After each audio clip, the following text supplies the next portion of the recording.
Surgical sutures have been used for over 5,000 years, and two of the materials used to stitch people up in those ancient times are still being used today. The first one is called catgut, but don't worry, it's not made from the guts of cats. There was a misunderstanding in the 1590s when strings made of guts were used to make small fiddles called kits. So they started calling those strings kitgut, and so some people misunderstood it as being kitten gut, and started calling it catgut, which is the name that has stuck until today. Despite its name, it's usually made from the guts of sheep. Some surgeons today still like to use catgut because it's easy to handle, has good tensile strength, and forms secure knots. Since it's a natural material, it's fully absorbed by the body in 3 months, but starts to lose its strength after only a week. So it's best to use in areas that heal quickly. However, its use is limited by the fact that it tends to cause inflammatory reactions that delay healing. Treating catgut with chromic acid reduces the amount of inflammation and increases absorption time, making it more reliable to use in a wider variety of surgeries.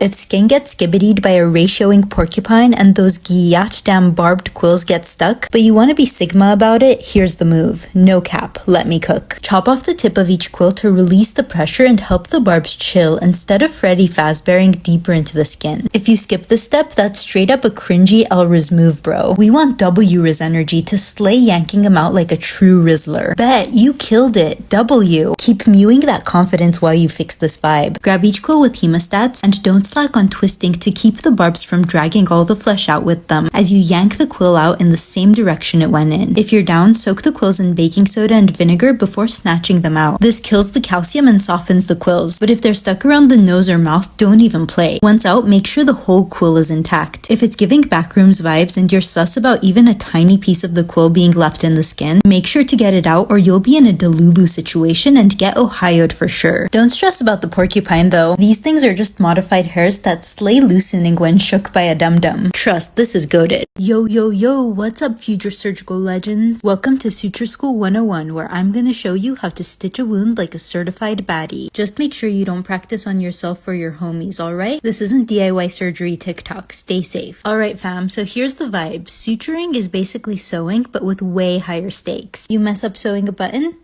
Whatever. You mess up here?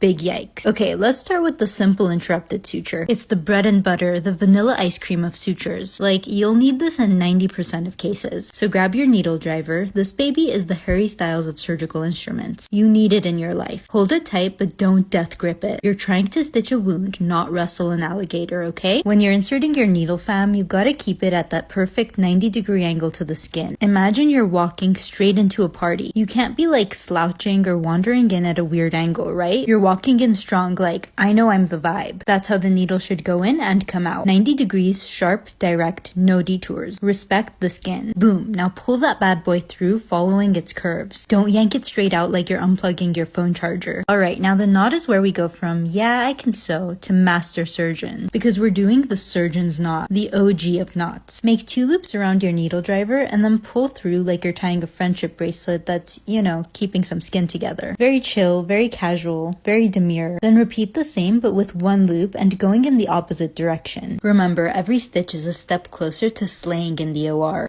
CT scans are 3D x-rays that demand the patient to be completely still. But try explaining that to my patients, or just wrap them in cozy burritos using vet wrap, then line them up neatly in the scanner. Because friends don't let friends get CT scans alone. For those that are too big to bundle, the go-to alternative is putting them under anesthesia for the procedure. Some may even have to be airlifted to and from the machine. Of course, their friends have to come watch all the drama. Sliding patients into tight tubing works too, like what they do to human babies. But since we can't ask if they're claustrophobic, it's not always the best choice. Some patients might even have to hold their breath and be splashed with water between scans, while others stay perfectly still without any help at all. Just taping them to Tupperware is enough to keep them completely still. A little tape can actually go a long way in many cases, and be enough to minimize movement for quicker scans. If you do sedate or anesthetize them, make sure you get the dosage right, so that they do not wake up mid-CT, which would be an absolute disaster and can even be very dangerous. Check out all our new products on the Vet Venture shop through the link in my bio, and follow for more educational videos. Sometimes in surgery, you have to make things worse to make them better. Like when removing a skin tumor, you might have to design a rotation flap to borrow adjacent skin for tension-free closure of the resulting hole. The first step is to triangulate the defect, enlarging it into an isosceles triangle with base X and sides measuring about 3x. Then from the outer corner of this triangle, draw an arc roughly 5 to 8 times X. The flap created by this arc arc must be large enough to rotate fully into place and close the defect directly, without requiring a skin graft. However, in real life, this design often literally falls short and doesn't reach far enough to fully cover the defect. To avoid this, extend the arc beyond the edge of the triangle. This ensures that once you rotate and advance the flap, it will cover the defect more reliably. If even more mobility of the flap is needed, make a back cut at the base of the flap. But doing this might kill some of the flap skin as blood supply enters through the base of the flap. A more blood vessel friendly alternative is to excise a small wedge of tissue known as a Burroughs triangle at the pivot point, which helps the flap advance more freely. Load a scalpel to cut along the lines and remove all the unwanted skin. And if your planning was perfect, now you can stitch the edges together nicely. Surgery seems very simple. You have a skin defect, you cut it out, but now you're left with a hole. To close it, you can borrow adjacent skin by drawing a square around the defect with side X, then extend 2 parallel lines with length 2x, forming a skin flap to advance over the hole. You can also design Burroughs triangles to encourage the flap to advance further and prevent dog ears at the base of the flap. But in some areas of the body, designing a flap twice the length of the defect might result in a very long flap that can compromise blood supply to the tip, causing it to die. To solve this problem, instead of one long flap, you can design 2 shorter flaps on contralateral sides of the defect. So now, if your defect is X, your flaps are also X. By reducing the length to breath ratio of your flap, you'll drastically improve its vascularity and survival rate. To be safe, try to keep it at a maximum of 1 to 2. Once the design is ready, cut along the lines, then undermine and suture the flaps in place to close the hole. Your resulting scar line should be in the shape of an H, which is why this is called an H-flap procedure. And in case you were wondering, no, the hole couldn't be closed by just bringing the edges together, as that would result in too much tension on the wound and compromise healing. Let me demonstrate how surgically converting V's into Y's can save lives. Here's a catastrophic laceration. There's too much tension to close it without risking severe cheese wiring of the sutures and death of skin edges. To outsmart the tension, we carve a V underneath the wound and undermine it to produce a skin flap that can be advanced over the defect, allowing it to be stitched up free of tension. It is imperative not to form a sad flap, as blood supply to the tip will be compromised. Happy flaps are always the way to go, and we have now successfully created a new wound underneath the old one. So you might think this was a stupid idea, and that all we have done is transfer the tension to this new incision, as trying to suture each arm of the V will prove the flap to be way too small to close the area now. But this tension is now working in our favor, as it brings the walls of the base of the V together, allowing easy closure. These V2Y advancement flaps are commonly applied in eyelid surgery, where it is crucial that the structures around the wound are preserved and distortion is prevented. It can even be used as the Warch-and-Jones blepharoplasty technique to correct ectropion. I'll show you how carving the letter Z next to this high tension wound can help close it, but to pull off this Z-plasty, careful planning of the Z incision is needed. First, the region around the original defect must be manipulated to locate an area with an adequate amount of skin, because the whole point of a Z-plasty as the relaxing incision is to move skin from where it is readily available to where it is needed to relieve tension. The central limb of the Z is carved parallel to the line of tension and 90 degrees to the primary wound closure. These 3 incisions of the Z should be of equal length to be neatly sutured together after transposition. And the longer the length of these incisions, the more relaxation you will achieve, but using longer lengths may be restricted by the looseness of the skin in the area. Angles of 60 degrees between the incisions are most commonly used, since larger angles put more tension on surrounding tissues, and smaller ones produce narrow flaps with an insufficient blood supply, causing them to die and fall off. Once the skin between the incisions is undermined, the original wound can finally be closed. As the tension from the wound is transferred to the Z incision, the elevated flaps will begin to transpose and can be sutured to form a reverse Z.